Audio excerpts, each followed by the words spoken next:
What is up, ladies and gentlemen? Welcome back to the Big Fight Field channel.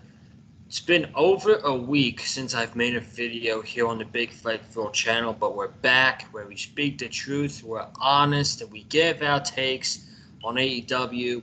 This is your AEW Dynamite review on Wednesday, March 23rd, 2022. Boys, we're back. It's been like 2 weeks since we've done an AEW review. It's been quite crazy the past week. I'm very apologize. There wasn't much content throughout the week. I had finals, preparing for finals, like projects, not necessarily tests, but final projects and assignments and all that stuff before my spring break, and also seeing some family as well. But we are back better than ever. Today was quite a day. Really quickly, I'm wearing a Dolphins hat. The Miami Dolphins signed wide receiver Tyreek Hill. I was absolutely shocked by the news. I felt like I was about to have a heart attack, but I am okay. Here to talk about AEW, Cameron Johnson, Wesley Williams. Fellas, what is up? I thought tonight was a good show. Nothing too crazy outside of the Jeff Hardy spot that he did. I thought tonight was a good show. Wes, what's up, dude? What's going on, man? I enjoyed tonight's show and live in Austin, Texas. I personally thought the first hour outshined the second hour, but overall thought it was a very solid show. Excellent 8-man tornado tag, excellent open, and another excellent MJF promo, man, building up now the MJF Wardlow feud, man. I love it. Can't wait to dive into that. But overall, I enjoyed myself, as I do all the time with AEW, because they give the fans the product that we deserve. Cam, what's up, dude? What's going on, Joseph? What's going on, big boy West? I hope y'all are doing good, man. I hope y'all are doing good, man. I hope y'all are feeling like Sami Guevara and Ted Conchi right now, man. I hope that's how y'all feeling tonight, man. I am doing absolutely great. Great to be back here on the Big Fight Field channel, man. AEW Dynamite tonight was a killer show tonight. They killed it tonight. Let's break it down and let's talk about it. We certainly do have a lot to talk about. We did not review Dynamite last week because I had family in town. But really quickly, I didn't really get to see much of it. However, I did watch that steel cage match. I had to. I had to go watch that steel cage match with Thunder Rosa and Britt Baker. It was an excellent match. Little critiques here and there. But overall, I thought it was an excellent match, and I just thought it was an amazing moment for Thunder Rosa. Clearly, it was her night. Clearly, there was no way that she was going to lose inside that steel cage, and she is the brand new AEW Women's Champion. I couldn't be any happier for her, man. She looks great with the title. We saw it tonight. Unfortunately, we'll talk about it during this review.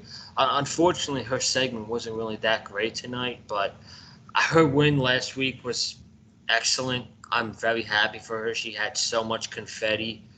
And I thought Britt Baker, say what you want. People say you could say she'd had the best reign. Personally, for me, I enjoyed Britt Baker's reign more. She had really brought out more of her character side, in my opinion. And she had banger matches. And it's not like Sheeta didn't have banger matches, but I don't know. I enjoyed Britt Baker's reign more than I did Sheeta's. But Thunder Rosa's the new champion, and I'm very happy about that. We could talk about it for a little bit, the match, thoughts, and stuff like that. Let's start with Cam. Last week, the match, the big steel cage match everybody was talking about, with Thunder Rosa taking the title home. I thought the match last week, first off, I thought the match last week was very good. And I just want to say, I cannot believe the fucking idiots who had to sit there, who had the nerve to fucking complain about blood in a steel cage match and blood in a women's cage match. Like a blood in a women's cage match. Oh my God, how barbaric. Oh my God, how barbaric. Like, I couldn't believe the idiots that sat there and complained over that shit. But But I thought the match itself was very good. I thought the match was very good. Thunder Rosa winning the AEW title, as she should have. This is the moment we are all as she should have. This is the moment we are all waiting for. This is the moment we're all waiting for, and for it to happen in Texas. It's gonna and for it to happen in Texas. Was a very big deal. It was a very big deal. I'm very happy Thunder Rosa is the AEW Women's Champion. Shout out to Britt Baker. Shout out to Britt Baker. I thought Britt Baker killed it as AEW Women's Champion. I thought she had a great run.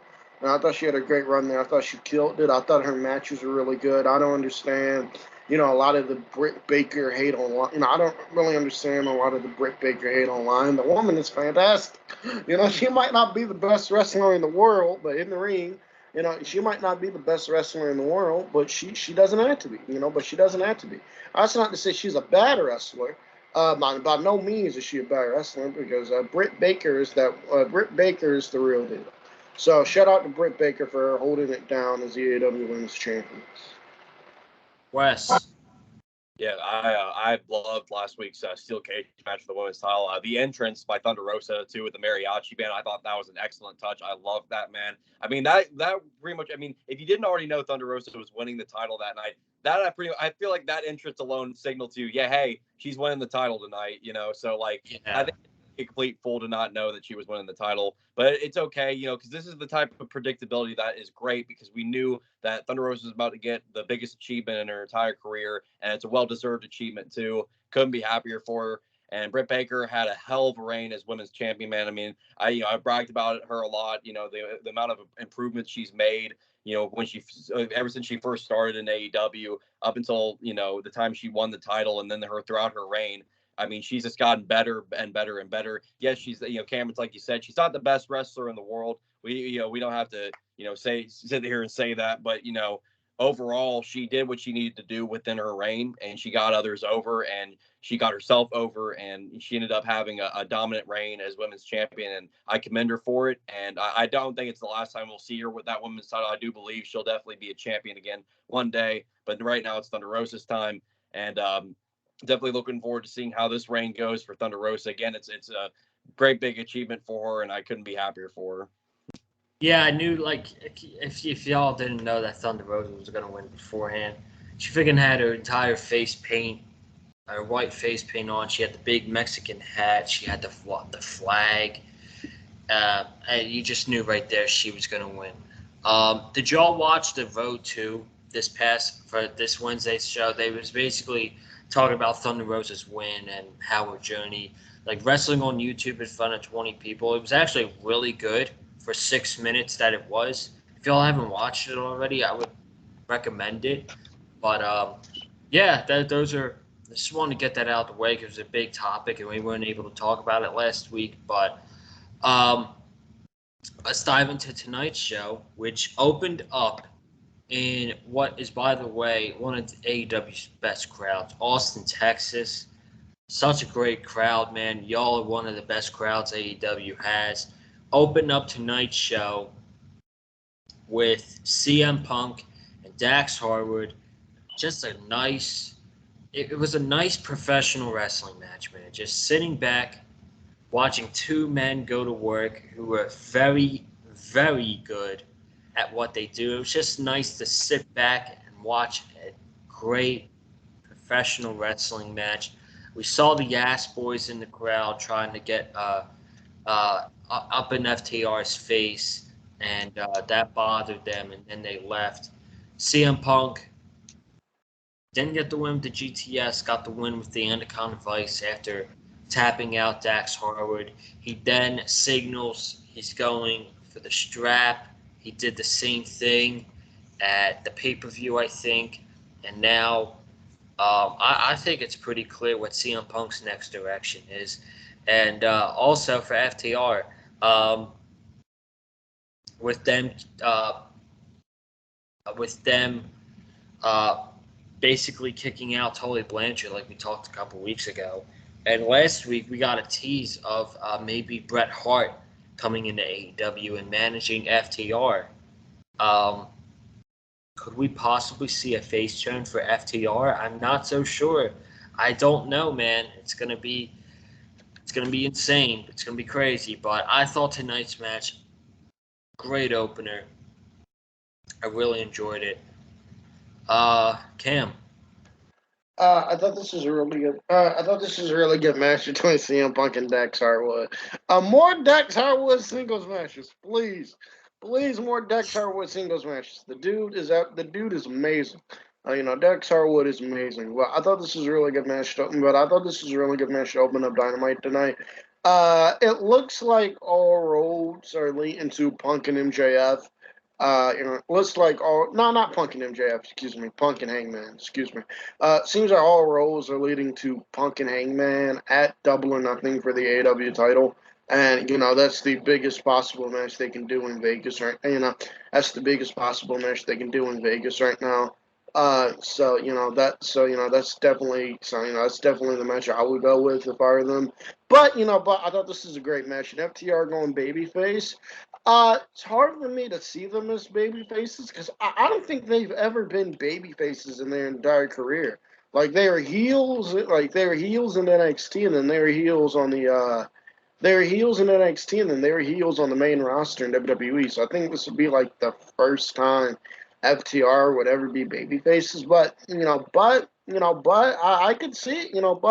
An FTR babyface turn is something I'd get behind, and then bringing in Bret Hart, I think is a great idea.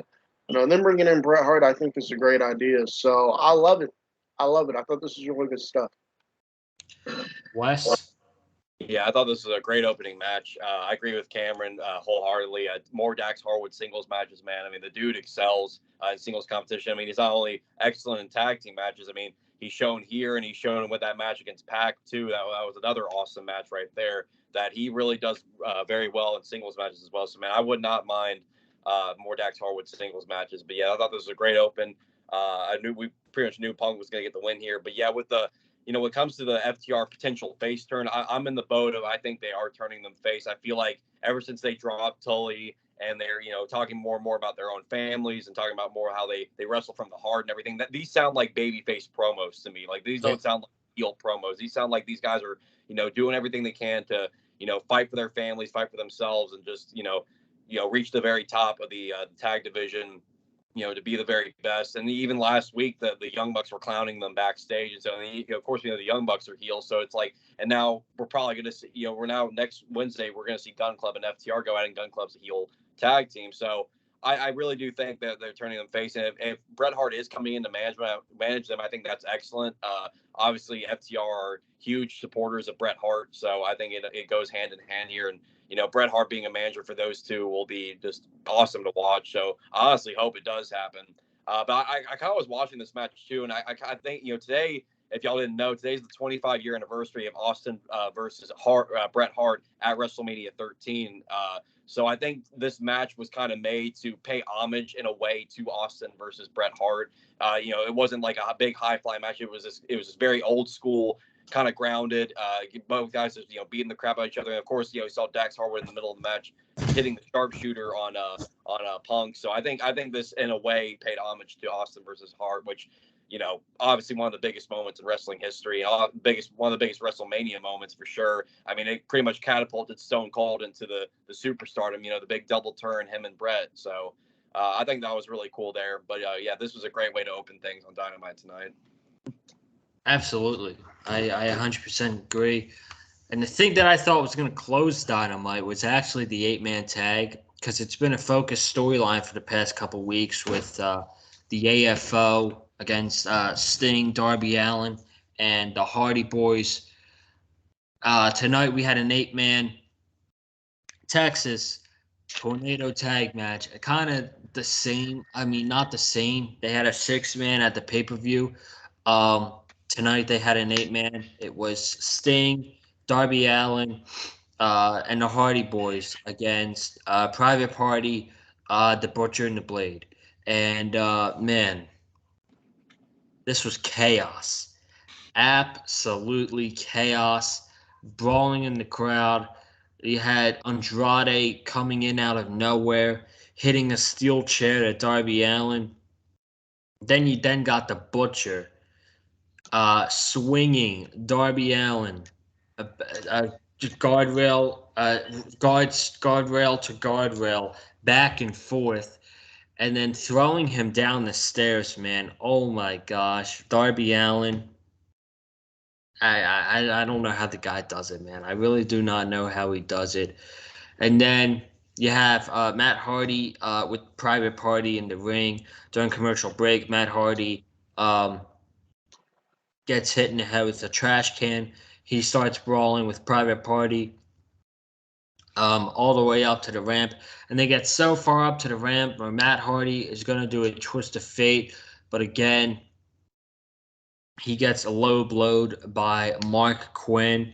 And Private Party does a double side effect to Matt Hardy through two tables, crashing through two tables. That was pretty insane. And then the most insane spot.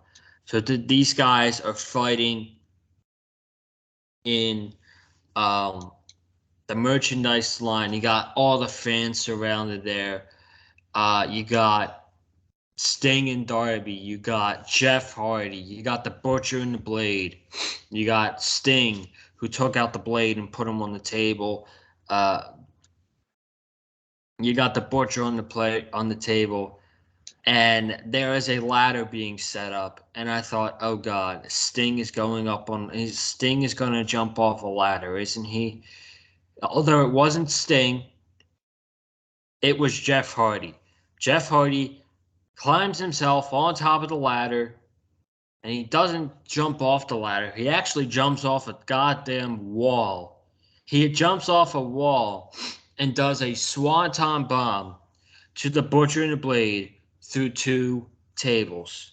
I mean, oh my God. That's literally what I said in the living room. Like, oh my God. Jeff Hardy has been in AEW for a cup of coffee so far, 2 weeks, and he's already doing swanton bombs off of the wall. I mean, at his age too. I mean, he's not that old. I mean, I'm not sure. I don't know how old. I think he's like 42. But man, I mean, gosh, for that is absolutely insane.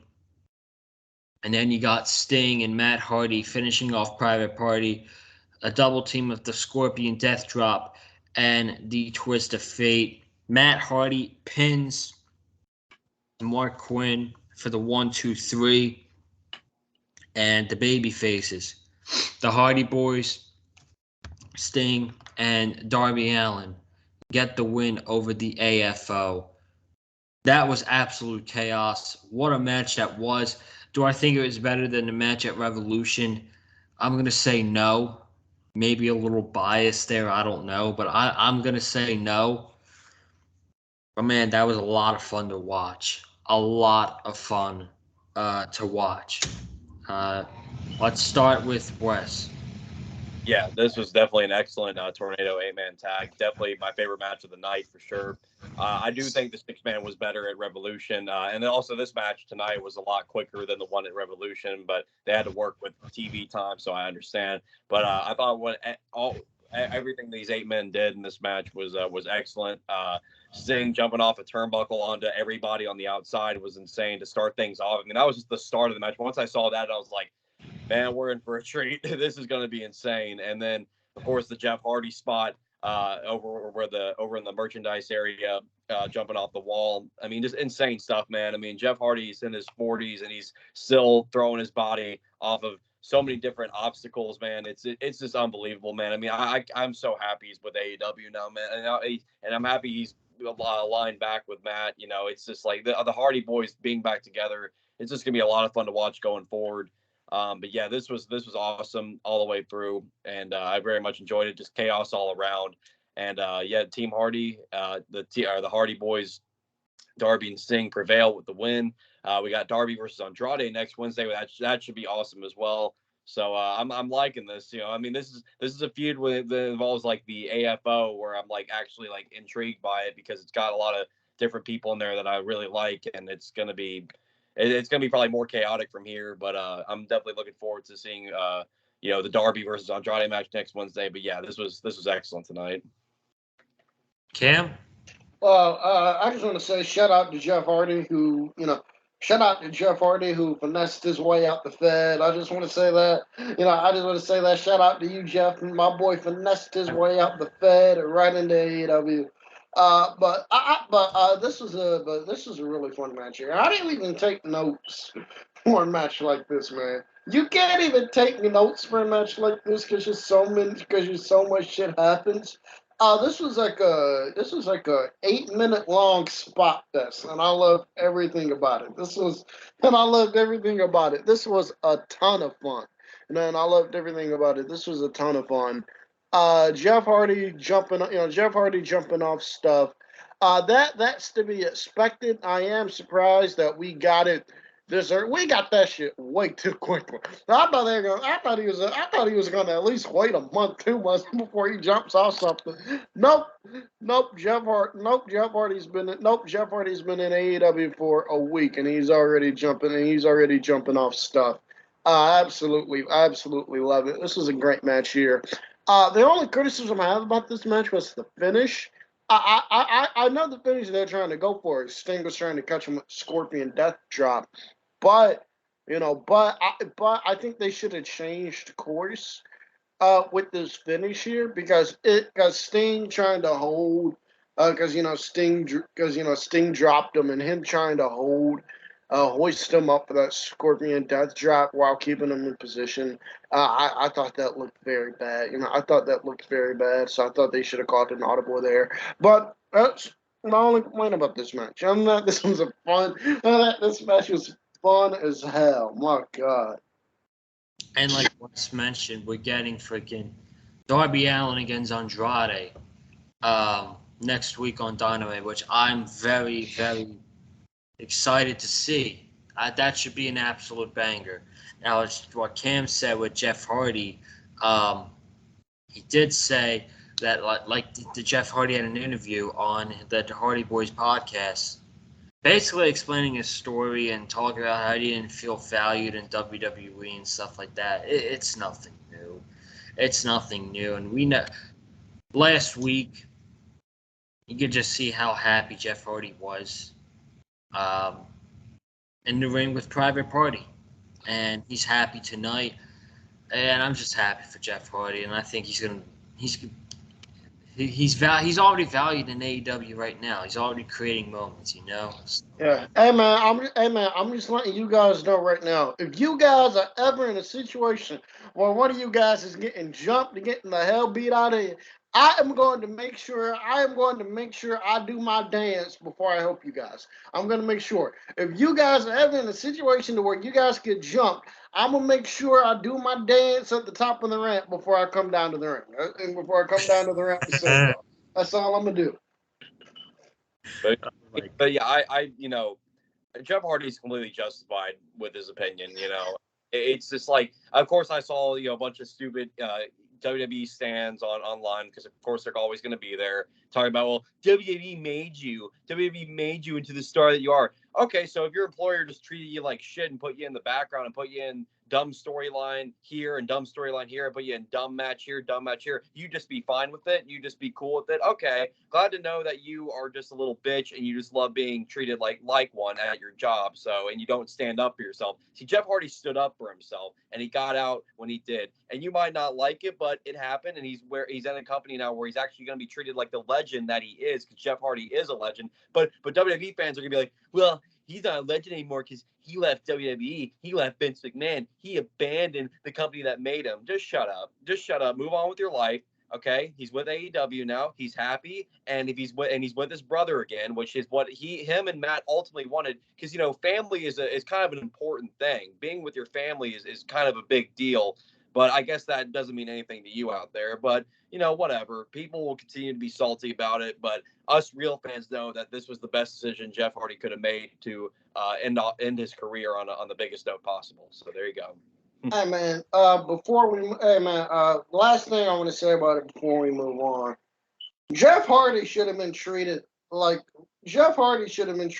how Edge is being treated, like how Randy Orton is being treated. And Jeff Hardy should have been treated like the legend that he is in WWE. That's how he should have been treated, and they didn't treat him like that. So he got his ass up out of that. My boy finessed his way out of it. I don't blame him at all.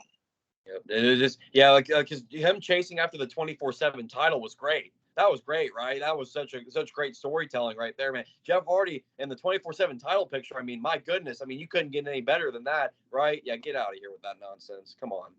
He also talked about how when WWE offered him a contract into the Hall of Fame, he felt offended by it. They offered him a spot in this year's Hall of Fame, and he felt offended because there's no way he's done right now. And Matt talked about, he said, the only reason why they asked you to be in their Hall of Fame is to weasel you back into the company so you don't have to go anywhere else. And he's absolutely right. There's no other reason, because, I mean, I'm sure that they'll be in the Hall. And Jeff said on the podcast too that I will go in the WWE Hall of Fame one day, but the first time I want to go in the Hall of Fame is with my brother as the Hardy Boys, as which they should. They should go in as in the Hall of Fame together if they want to. So good for Jeff for saying that, man. Good for him. So, any last minute thoughts on Jeff Hardy, the 8-man tag tonight? Anything? I'd say I'm just looking more and more forward to seeing what Jeff does in AEW. The many feuds he's going to have, whether that be singles or tag team with Matt. It's gonna be a fun ride, man. I can't wait for this last run with Matt and Jeff, man. And when they do right off into the sunset when it comes to wrestling, man, I'm gonna miss them dearly because these guys are my favorite tag team of all time. I grew up adoring these guys, and it's crazy seeing the guys that I grew up with, get into the age they are now. But I mean, I'm just really valuing and appreciating them right now, especially because this is probably going to be it after this run, so. Yeah. Man, speaking of great runs, Bryan Danielson and Jon Moxley having a phenomenal run right now. I mean, it's been a couple weeks, but they had their match last week against Chuck Taylor and Wheeler Yuta. The match was good. The post-match angle with Wheeler Yuta was excellent. First off, it was the most Wheeler Yuta's ever been over in AEW. I need to see more of Wheeler. I need to see more of that side of Wheeler Yuta because he was over last week. He had the crowd chanting his name and bringing that aggression of fighting both Bryan Danielson and Jon Moxley at the same time. And then at the end, standing in the middle, not going with the best friends and going in the ring with Regal and offering to shake his hand, and Regal slaps him in the face. I mean, and he gets up in his face.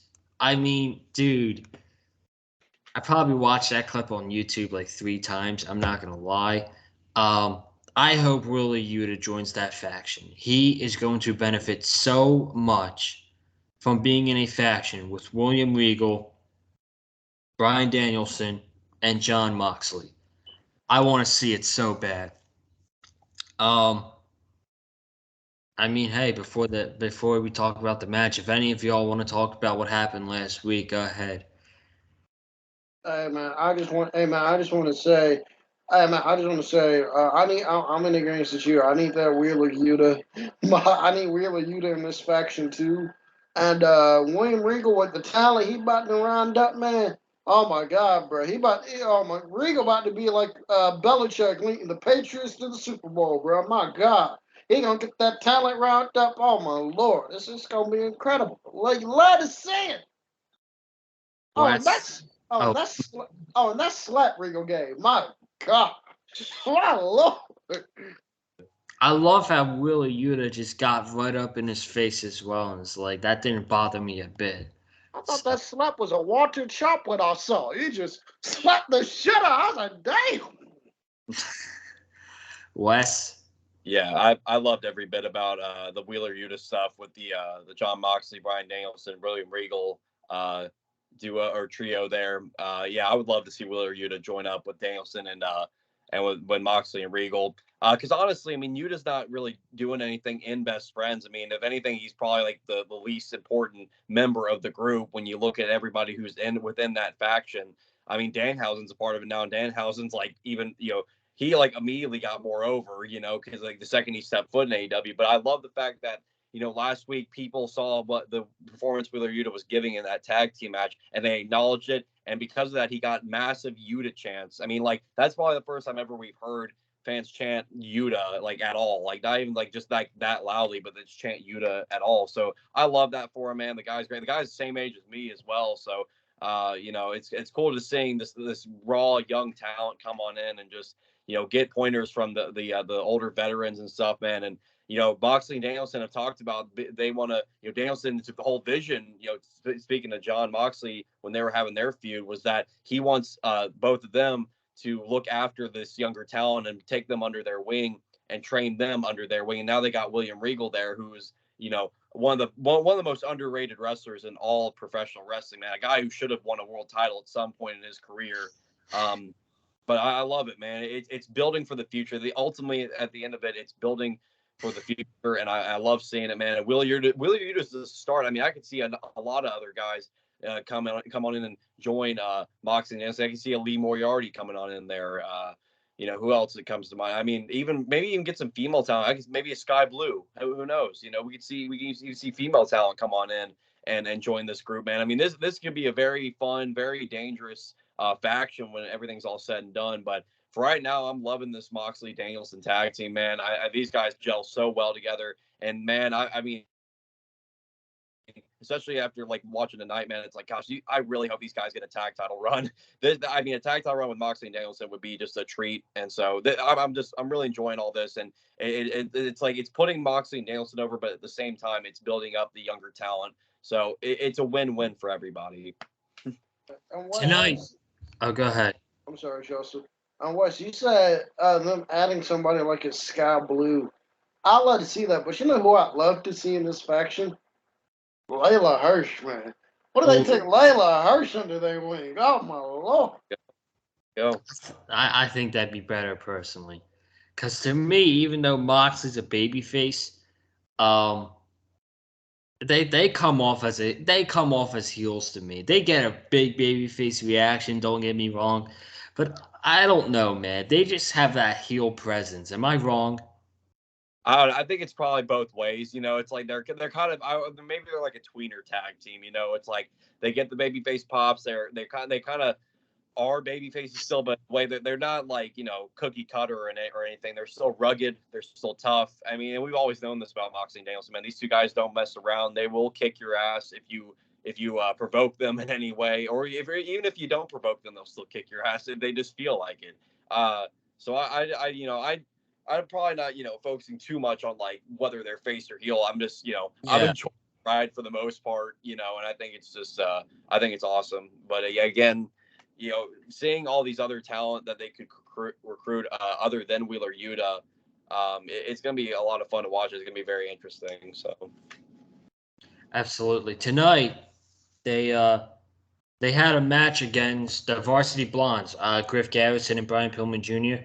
Julia Hart was there. She did not even watch the match. She was just sitting on the steps and having her head down like this, and she didn't even watch the match.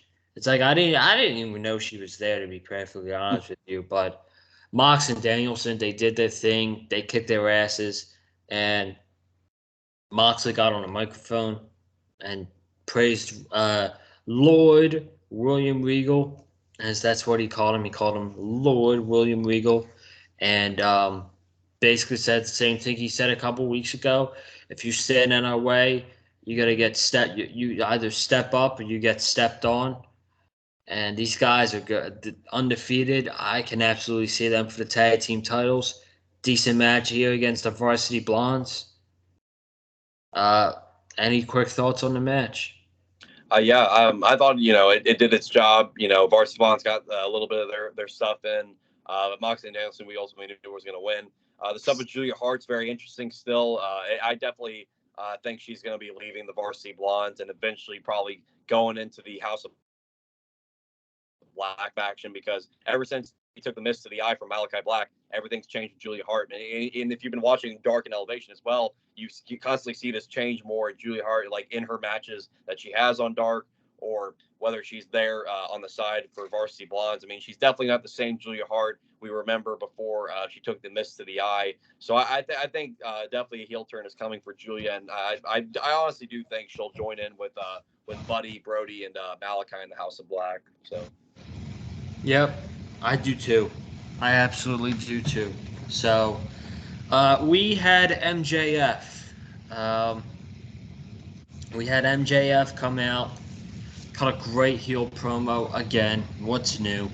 The grass is green. MJF cuts great promos. He talked about CM Punk first, and he said, "You knew at Revolution that I was 1 second away from beating you for the third time, and on that night, you got lucky because of fluke shit." And he said, "Not right now, but when the time comes, I'm going to give you the most embarrassing loss of your career.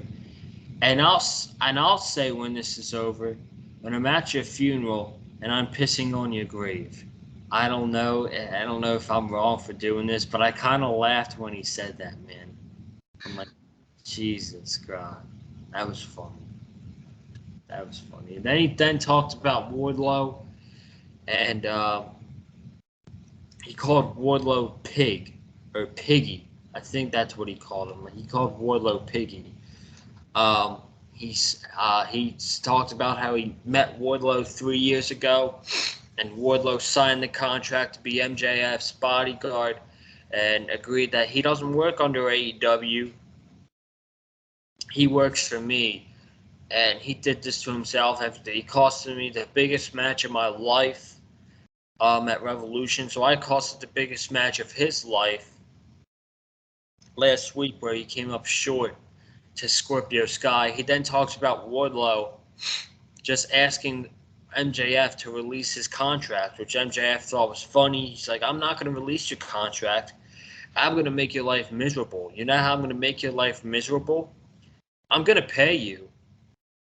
And he kind of pulled a Vince McMahon here. That I'm going to pay you, but I'm going to pay you for sitting at home. You're not going to be here. You're not going to be able to wrestle. You're not going to be able to do power bombs. You're not going to be able to kick anybody's ass.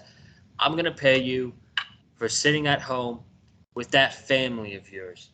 And then he started talking trash about his mother, and Wardlow came out and got stopped by like 12 security guards. And then MJF was like, "Have fun sitting at home for year after year after year until you come back and people do not remember you like they did before." So it was a great promo, man. A great promo by MJF. Wardlow will come back and deliver the power bombs, the spears to MJF.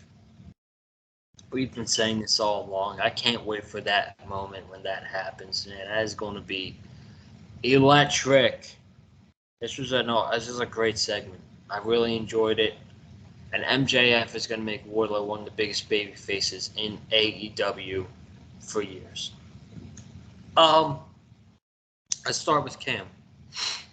First, I thought this is a great promo between MJF. I thought this is a great promo here with MJF, and I laughed, man. I laughed. I laughed at this, bro. He is really pulling. He is really pulling of Vince McMahon. He gave Wardlow a no trade, and he gave Wardlow a non-compete clause, bro. He told Wardlow, and somebody else, I forgot who it was, but somebody said, I forgot who it was, but somebody said this. Somebody said MJF is Vince McMahon, Wardlow's Mustafa Ali, because Ali wants out of his contract, because Ali wants out of his contract, and Vince McMahon hasn't caught him yet, and he hasn't given him his release yet. So, my God. But yeah, man, he's pulling a Vince McMahon right now, and I love it. I love it. He is going to force this man to sit home, bro. I absolutely love it.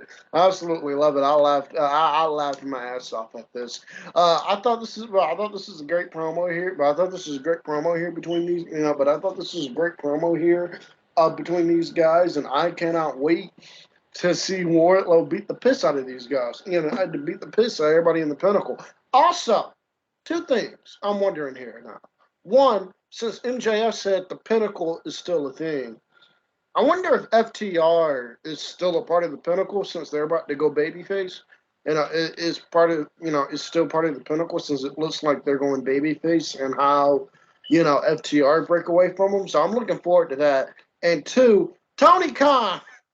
When Wardlow becomes a member of the AEW roster, we need a Wardlow's All Elite graphic up on the screen, man. Because storyline-wise, Wardlow is not signed to AEW. So when they do the match at Double or Nothing, stipulation is probably going to be Wardlow wins, becomes a member of the AEW roster. We need to see that Wardlow's All Elite graphic up there. That's all I asked for. We need to see that graphic. Absolutely, man. Wes? Yeah, I mean MJF is always an amazing promo. We all know this, and whenever he speaks, we stop and we're doing, and we listen to what the man has to say. And the man is nothing short of delivering gold every time he grabs a stick, man. I mean, it's just it's like clockwork for MJF, man. I mean, it's that simple for him, man, to cut such an excellent promo.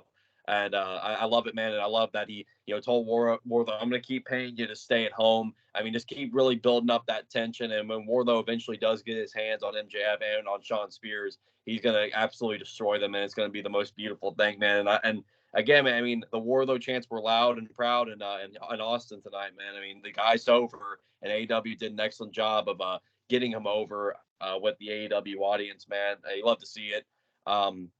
But yeah, they're definitely probably going to end up having a match going into Double or Nothing, Wardlow and MJF.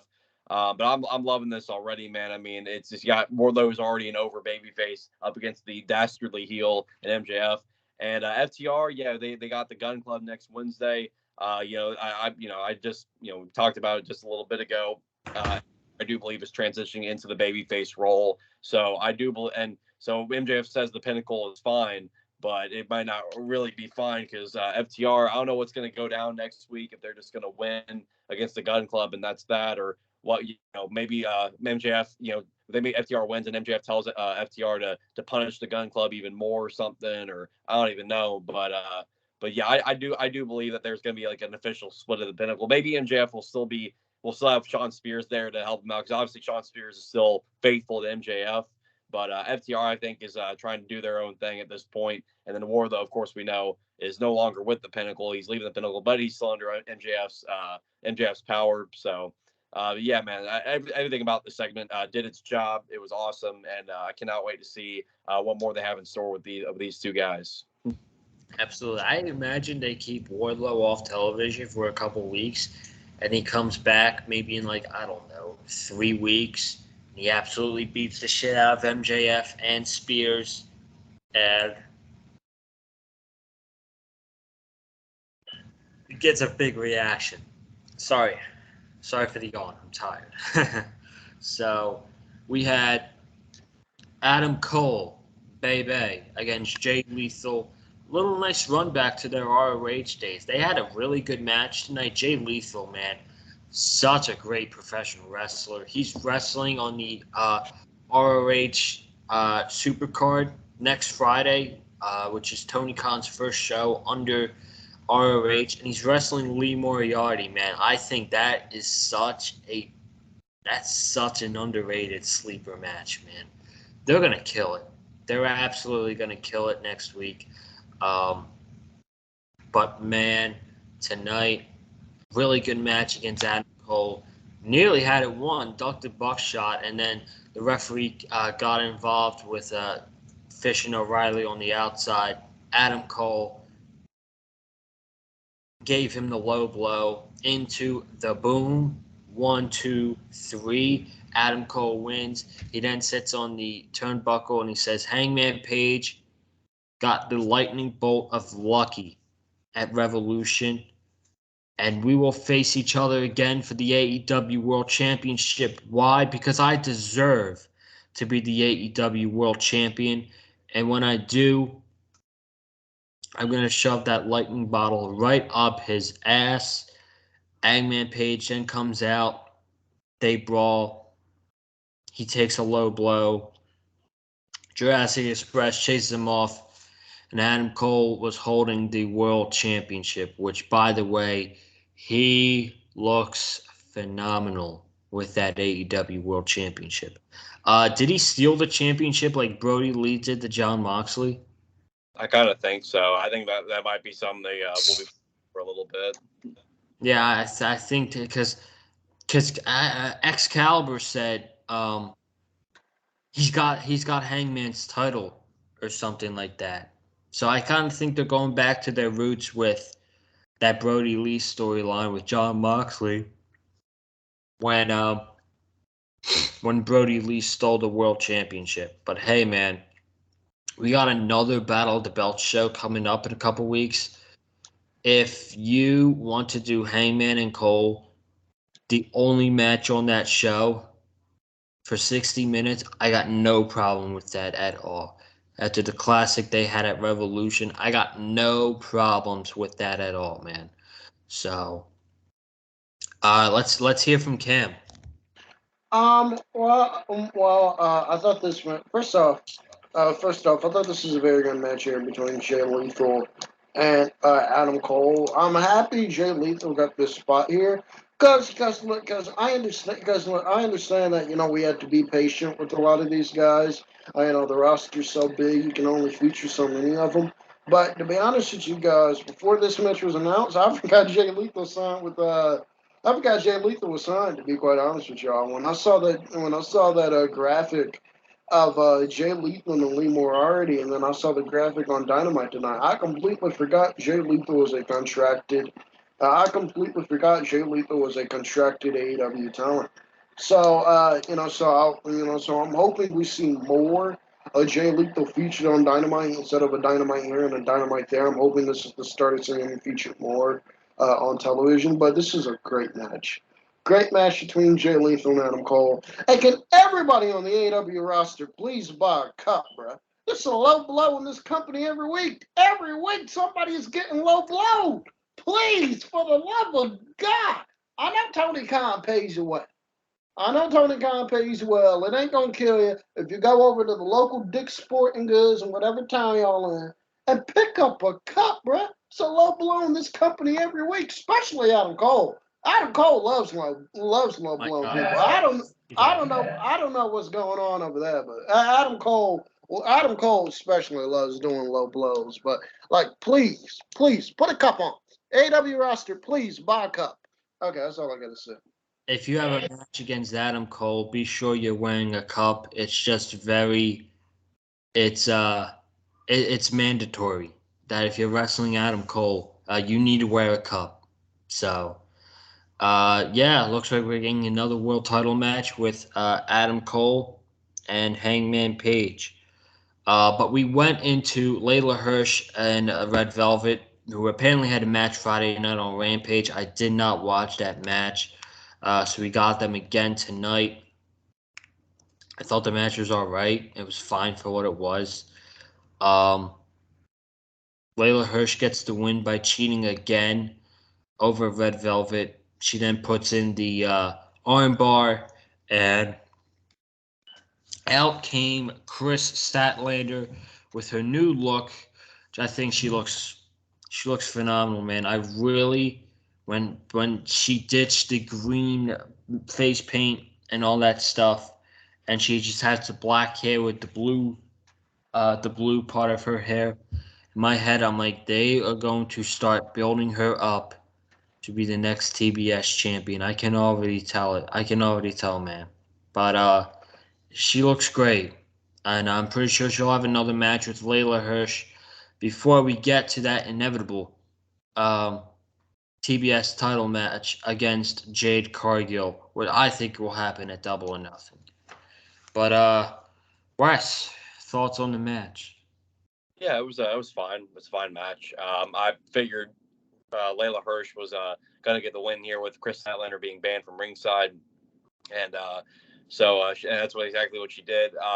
I know, I know she brought out the little turnbuckle stuff again. I don't know how to really feel about the fact that like she went to attack Bryce and he didn't really like DQ her right there. I almost kind of feel like a DQ should have been called, but it is what it is. It's not really too much to harp over, but I just thought that was kind of weird how like I knew what she was trying to do, but it's just like I figured like the ref, like if he was about like, he knew he was about to get attacked by one of the wrestlers, like he'd just go ahead and call for a DQ. But it is what it is. But Layla Hirsch picked up the win over Red Velvet using the other turnbuckle that she had in her gear. And Chris Statler comes out. I love the new look for Chris Statlander. Obviously, she's strayed away from the alien gimmick, which is fun. I did enjoy it for what it was when she was doing the gimmick, but I like this new chapter on Chris Statlander's Chris Statler's character and her career. And yeah, I agree with you, Joseph. I think she's inevitably going to be the first one to defeat Jade Cargill clean and become the next TBS champion. And I could see it happening at Double or Nothing as well. But first, I do believe Chris Statlander is definitely going to get one more match against Layla Hirsch first before we get to that point, and then I think she'll ultimately win that, and then we get into the whole Jade Cargill, Chris Statlander conversation. But again, I really like the new look. She looks like a badass warrior with the new look and everything. So it's I'm looking forward to seeing what they do with Chris going forward, and hopefully it will involve title implications. Cam? I thought this match was fine. I thought this is a fine match here. I understand that, and I understand that Layla Hirsch and people with the turnbuckle. I understand that's her gimmick now. But I understand that's her gimmick now. But I really hope this doesn't start to become a regular occurrence in Layla Hirsch matches where Layla Hirsch has to use the turnbuckle to win. Where Layla Hirsch has to use the turnbuckle to win. I really hope this doesn't become a regular occurrence. If she uses it here or there, that's fine. If she is the one to beat Jade Cargill for the TBS championship, her using it in the match with Jade Cargill to win the title, and her using it in the match with Jade Cargill to help her win the title, I think that's fine. Now, I think that's fine. But her continuing to use the crutch, the turnbuckle over and over again, I really hope we don't see this in every Layla Hirsch. I agree. It could get boring really fast. Would you guys like to talk about the Sami Guevara segment while I grab something to drink? Sure. We can talk about it. I'll go ahead and start talking about it. I will say this. I thought the Sami promo, I will say this, he's not like the worst promo or anything, but I did find the babyface promo he cut tonight a bit cheesy, probably borderline cringe. I don't know. I mean, I love Sami to death. I think he's awesome, and I love Ty as well. But I mean, I don't know how I was feeling about the promo he was cutting alone, but Dan Lambert is another treat on the mic, man. This guy has no chill whatsoever. He just goes full throttle. Like, I'm going to say whatever the hell I want to say, and you're going to listen. So I thought the back and forth was pretty cool there. I guess maybe, I don't know if they're going to be doing Sami and Scorpio again for the title coming up here at some point. But I do believe that they're going to keep that strap on Scorpio for a good while. And I guess we'll see what happens there. But I get maybe see both Sami Scorpio match for the team title, but I just think again that Scorpio is going to retain. But I do like that. I mean, I still don't know why they still have two titles. I really don't get it. Just have the one TNT title at this point. But I will say this though, I do like the fact that they've implemented the other title over to Dan Lambert, where he's proudly saying he's co-champions with Scorpio. So that's okay. That's, if you're gonna keep two titles, it's a good way to keep it going. So I was like, okay, I can ease back on the two titles criticism. I still wish there was still one title though, but I like that Dan Lambert's been playing it up, but he may not want that other title after what Sami revealed to him tonight. But we'll see. I mean, maybe Dan Lambert can give it a nice little good old wash over at the gym wherever American Top Team does train. Maybe he can give it a nice little bath. I don't know. Cam? I thought, first off, I thought this promo was phenomenal, by the way. But But I guess Sammy Guevara and Tay Conchi's new gimmick is that they have sex. Is that they have sex a lot, which is great. It's a great gimmick for me. Well, which is great. Which is great. It's a great gimmick to have. I wish I could have that gimmick. I wish I could have that gimmick. But they stole my boy they stole my boy Corey Graves and Carmella's gimmicks. They stole their gimmicks, bro. That's their gimmicks. They have sex a lot on TV. WWE wants you to know that. But in all seriousness, I thought this. But in all seriousness, I thought the promo was fine. I'm with you, Wes. I did think. I'm with you, Wes. I did think it was a bit cheesy. I did think it was a bit cheesy in some parts, but other than that, I thought this was a perfectly fine promo. I did. I heard the reaction. I heard the promo. It was like it was kind of cringe. I wasn't really a big fan of it. I guess this is leading to another TNT title match where Scorpio wins again, and then leading to a mixed tag match between Sami and Ty Conti against Paige Van Zandt and either Ethan Page and Scorpio Sky, one of those two. But I do think we're getting another match between Sky and Sami, possibly at Battle of the Belts. But yeah, overall, I thought the segment was a little bit cringe. I don't know. They posted their picture, on Ty Conti's Twitter, with the TNT title over them, and both of them are naked, which good for Sammy Guevara. He's a winner, man. But do you think Ty Conti and Sammy Guevara are going to start to get booed? I do. I kind of think so too. I do think that you can go ahead with your. I do think they're going to start to get booed, and to be honest with you, that's the direction I was going with Sammy and Tay Conti. To be quite honest with you, I hope this is intentional. I would make this intentional. Just play up the fact, that they're on social media every day. Just play up the fact that they're on social media every day, and for some reason, people cannot stand it.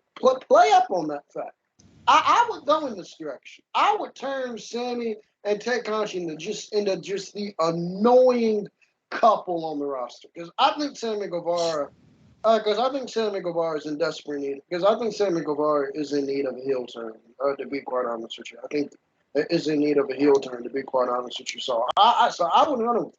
I would run with this. I would make this intentional. Just do everything you can to get under the fans' skin to where they can't take it anymore. So absolutely. Yeah, Wes. Yeah, I agree. I think I could definitely see Ty and Sammy being like this heel duo. Kind of like maybe if you look like at Miz and Maurice as an example, like something like that in a way. Where In a like better version, though.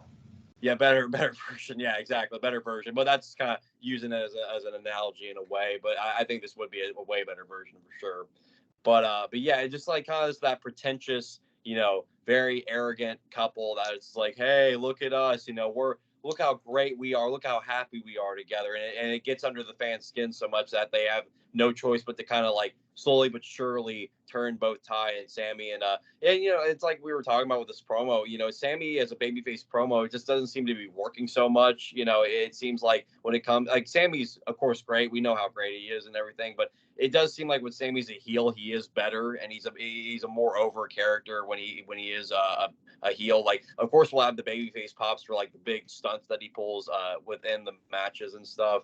But I think as a heel character, I mean, Sammy, calling himself the Spanish God and stuff, and like when him and Jericho were lay sex gods and everything. I mean, Sammy was doing amazing stuff, like just being this arrogant, this like cocky son of a bitch, And so I think they should probably slowly but surely ease back into that with Sammy Guevara and even with Ty Conti. Ty Conti could be a good heel as well.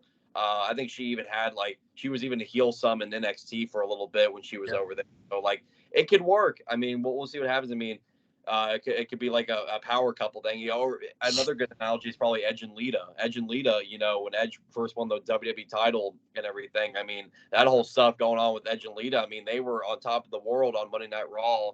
and they had all the glory and everything, and people like hated Edge and they hated Lita and they wanted them to, lose, and so it's gonna be interesting to see going forward. But yeah,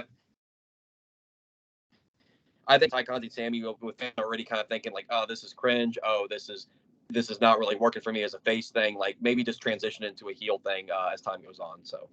Yeah, I'm gonna give an example real quick. I'm not gonna use Cody and Brandy because, they're regularly when they were in AEW, they were regularly on TV together a lot of the time, and I'm gonna use Becky Lynch and Seth Rollins as an example. People, including me, did not like the fact that WWE had Seth Rollins and Becky Lynch together as an on-screen couple in a feud for the women's championship. I don't remember who they feuded with. I remember they had a match at Extreme Rules, but I think Corbin and Lacey Evans. I'm pretty sure. Oh yeah, you're right. Yeah. Yeah, I really didn't like that, and the crowd was starting to. That's particularly the feud with Baron Corbin. That's when the crowd was really starting to boo Seth Rollins, and at that, I was just like, I'd rather see Rollins. I'd rather just see him away from Becky Lynch, doing on his own stuff, and just putting on great matches. And I kind of feel the same thing with Sammy Guevara and Ty Conti here. Like, I don't really care about this feud. I don't like the fact that the TNT title is in this feud. And I'd rather just see Sammy Guevara having amazing matches and then later on possibly going to feud with Chris Jericho. I don't know. Or someone else. Maybe there's so many people he could feud with. I don't know. I mean, I don't know. I'm not really a big fan of this stuff. You guys might be. I'm not sure, but so far I'm not. I would just rather have Sammy Guevara putting on great matches like he did when he was the TNT champion. That's my opinion. So, any last minute thoughts? Yeah, I mean, it's like me and Cam were talking about, just if you slowly transition into a heel thing, I think it could work.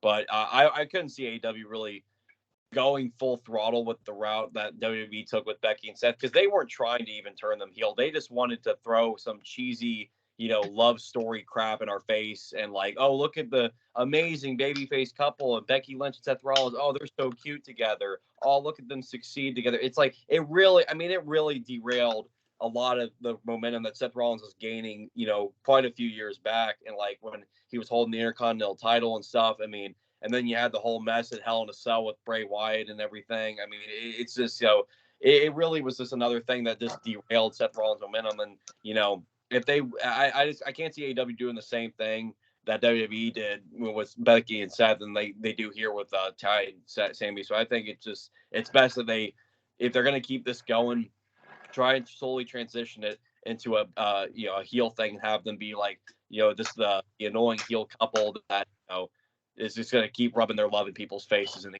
fans' skin. So, Yeah. So, although this segment was cringe, this was not the worst segment of the night. Very quickly, unfortunately, Thunder Rosa's segment was not good. Unfortunately, she should have, in my opinion, I thought she should have gotten. I mean, you could consider it last week's confetti and the family celebration her celebration, but at Dynamite after she won, I mean, she just got laid out by Nyla Rose. And again, I'm so sick and tired. Again, when when there's a new women's champion crowned, who's the first challenger to appear? It's always Nyla Rose, man. I'm tired of it. I was gonna say the same thing. I was gonna say the same thing. My God, I think it happened with Sheeta. It happened with Britt Baker, and it's now happening with Thunder Rosa. Like, please. Oh my God, I'm not a. I would. I'm sure there's other women on the roster who could feud with Thunder Rosa for the women's championship over I Nyla wouldn't have Rose. minded if they just like. I know Mercedes Martinez is kind of a face now, but like if they wanted her to be the first challenger for Thunder Rosa, I would not have minded that. I think No, that would have been a good first feud. Mercedes Martinez, Thunder Rosa, they faced off before. Have Mercedes, and since she's kind of a face, like respectfully, like say, like challenge Thunder Rosa or whatever. yes. Be like, because like they have the history and everything. But yeah, AEW's going down the same well again with Nyla Rose. I mean, obviously we know Thunder Rosa is going to win. I guess they're probably right. I guess they're probably going to book the match maybe at Battle of the Belts. Probably it's gonna be a short term thing. But yeah, it'd be nice if AEW would just go with a different first challenger for all these different women's champions instead of it always being Nyla Rose. It's like because I just don't get why does it always have to be Nyla Rose? Like you have other women, you've added more women. Like get somebody else in the picture. So I hope that AEW, like when it comes to that, like hopefully whenever we do get our next women's champion, we don't go down the Nyla Rose rabbit hole as the first feud again. So we'll see, but it is what it is. So Oh God, Cam. I'm in agreement with you, man. I'm in agreement with you, man. I'm so happy you brought this up. Because best believe I was going to bring it up. I'm sick of this shit too, man. I am so sick of this shit too. And like, I was thinking what you got. I was thinking what you were thinking. I was like, wait a minute. I was like, dang it. I was like, wasn't Britt Baker's first feud with Thunder Rosa? No, not Thunder Rosa. With, what's her name? With Nyla Rose. I was like, wasn't. And so, I'm sick of, like, seeing this too, man. So I'm sick of seeing this too. I think, quite frankly, I think Anna Jay in the spot. Like I know she's a bit like, like, I guess the rationale is that they want a heel in there, but like I can't even say that's the rationale because they did Nyla Rose as Britt Baker's first challenger, and Nyla's a heel. So like, Nyla's a heel. So if they're gonna go down that route, Ruby Soho wasn't doing shit. Ruby Soho wasn't doing shit. You couldn't have had Ruby Soho come out and challenge Thunder Rosa for the women's championship, or just have Ruby Soho come out and just let it be known. I want the title. I want the title. I think Jamie Hayter could have been another one. To kind of further that split. To kind of further the split because we all know this. Because we all know the split with Britt Baker and Jamie Hayter is coming. To kind of further the split there, you could have had Jamie Hayter go out there. And could have had Britt Baker go, what the fuck you doing? Something like that. But something like that. But I think this is just extremely lazy. Oh my God. I totally. So fortunately, this segment was bad. It was pretty bad. So Thunder Rosa couldn't even get out a word until we heard "Excuse me" by Vicky Guerrero. She then started talking. Thunder Rosa said her name, Vicky Guerrero. Vicky then screamed out, "Excuse me," and Nyla Rose came from behind, and that was the segment. Unfortunately, it was really bad. It was really bad. I'm sorry, but it is what it is. Any last minute words before we move on to the main event? I'm good. I'm good too. Let's go from bad to really good. The main event was a good match. John Silver and Alex Reynolds against Chris Jericho and Daniel Garcia.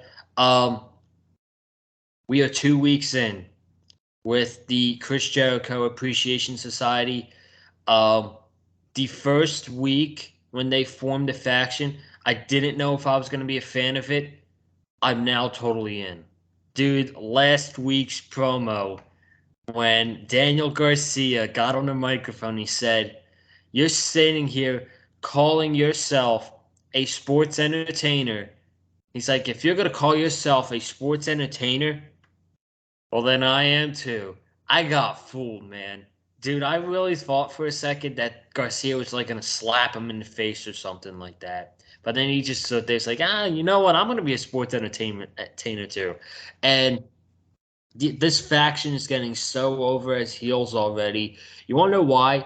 You want to know how to get heat in AEW of all places? You want to know how to get heat? Just call yourself a sports entertainer, and there you go. You're a heel like that. Like Wesley can walk into the company next week and say, "Hey Tony, I am a sports entertainer, and you are a heel just like that." So, I mean, I love this. What were you gonna say? I was saying this is excellent stuff, man. I love that. I mean, when this whole thing formed last week, like with the first promo they cut, it's just awesome. I mean, yeah, that's there you go. And I know this triggered all the East fans out there, it triggered all of them, and that's good because that's the point. You know, if you're a sports entertainer in a professional wrestling company, you are instantly a heel. I love it, man. Chris Jericho called himself a sports entertainer. The whole faction calling themselves sports entertainers. The influencer, man. And I love the little catchphrase he added, like, and we beat up professional wrestlers, and that's entertainment. I freaking love it, man. I mean, Chris Jericho is a genius, man. I swear. I don't care if you like the guy or if you don't like the guy. You cannot sit here and tell me that Chris Jericho is not a genius when it comes to this business, man. This guy knows how to be a face. He knows how to be a heel. He knows what gets over with the crowd, man. He's done this for many, many years, and I freaking love it, man. This is another chapter in the Chris Jericho saga and his whole career, man. It's awesome, and it's getting Daniel Garcia and guys like 2.0 just that more over, and like it's definitely getting him over his heels too, and the fact that Matt Lee's getting on the microphone saying, you know, you should be thanking Chris Jericho because if it wasn't for him, you wouldn't be hearing Judas. You wouldn't be able to sing along right now. If it was up to me, you wouldn't get to sing at all. It's amazing, man. I was just about to bring that up. I was also going to bring out how Jericho said their names came up by it was a stupid idea by bad creative. And I forget what their names are now, but they 2.0 changed their names. It's like Matt Angelo and something like that. Yeah, I think it's Angelo Parker and Matt something. So it's I don't know, but I love that like Jericho's now like pissing on the AEW creative now. It's like this is wonderful, man. Like this, it's just again, it's another new awesome chapter in Chris Jericho's career. I love it, man. Cam? I thought this is a fine man. I thought this is a fine main event here, and I thought the main event was fine here. Jericho is great. Chris Jericho is great. The Inner Circle 2.0. That's what I'm calling them. I'm not calling them JAS. I'm calling them the Inner Circle 2.0 because that's what they are. Inner Circle 2.0 get the win here as they should. And hey man, I just want to say this, bro. I feel bad for WWE. They just hired all them new recruits, bro. They don't have Jericho around to teach them how to be sports entertainers. Who is gonna teach this crop of talent how to be sports entertainers like Chris Jericho? Because Chris Jericho is a sports entertainer. I love it, man. I absolutely love it. Just you want to know how to be a heel in AEW? Just call yourself a sports entertainer. It's so simple. That's what I love about it too, is they make it so simple. So, but we are going to get out of here. We touched on everything from tonight's show. Thank you all so much for watching. If you have not already, be sure to subscribe to the Big Fight Field channel. No Rampage review this Friday. No Rampage review with March Madness on. I will have a video, March Madness related, coming up this week. Not tomorrow, though. Probably not Friday either, because I finishing up finals week. And then finally, I have a 1 week spring break. Also, don't know if I want to do it. I'm probably going to. I'm probably going to do WrestleMania content on my channel just because of the name. I'm really not excited for the show outside of maybe two things, which two things are it's the Logan Paul Miz versus Mysterio's match, and the other is let's see, what was the other one? Johnny Knoxville versus Sami Zayn. I got it. Those are the two matches, right? I got them correct. And someone threw a fastball all the way up here, and you just swung like this. Yeah, well, I'm swinging for the fences, man. You know, you got to swing for the fences. I mean, come on. How can you not be excited for those two banger matches you were about to get? I'm telling you right now, those two matches are going to outdo Revolution. There you go. I said it right here on the podcast. It's going to freaking happen. I said it. It's going to become a reality. There you go. We're obviously joking, folks. So don't get your don't get anked up. But yeah, I'll probably be doing some WrestleMania content next week. Really haven't been watching WWE in quite a while, so that should be interesting. Comment down below your thoughts on the video, your thoughts on tonight's AEW show, all of that. Hit the like button if you like what you heard from myself, Wesley Williams, Cameron Johnson. Follow me on Twitter and Instagram at Colin_Joseph. Cam, where can they follow you? Follow me on Twitter at Cam71101. Also subscribe to Insanity Podcast. It is WrestleMania week, so we got a lot of big stuff coming on the channel. It is WrestleMania week, so there is a lot of big stuff coming on the channel. We got our annual WrestleMania Would You Rather review Saturday. And the lineup there, in the lineup there is a surprise, quite mainly because I'm not sure if we're getting the lineup or not. Because quite frankly, because I'm not sure if we're getting the lineup or not, and I don't want to disappoint. So the lineup will be a surprise. Also, next week, expect an interview with independent star, the homie himself, Kid Bandit, man. So the homie himself, Kid Bandit. So look out for that. That should be out next week as well. Yeah. Ladies and gentlemen, that is all for tonight. Thank you all I so got much. my socials first. Oh my God, I Oh, forgot. my Take goodness. us home. I can't leave the fans without plugging the socials, Joseph. Come on now. Take us home. Take us It's home. all good, man. It's all good. You already know. Follow me over on Instagram at the real Wesley Snipes, and you can also follow me over on TikTok with the same exact username at the real Wesley Snipes. Make sure you find people that are watching the Big Fight Feel reviews. You go do that, and folks, we will see you once again. I believe next Wednesday night on Dynamite. Yes, we will see you next Wednesday. So, folks, stay tuned for all that, and stay tuned for all the other great content that Joseph will bring you on the Big Fight Field channel. Thank you all so much for joining us tonight. I hope you all have a good night. Stay safe. And as always, stay classy. We out of here. Peace.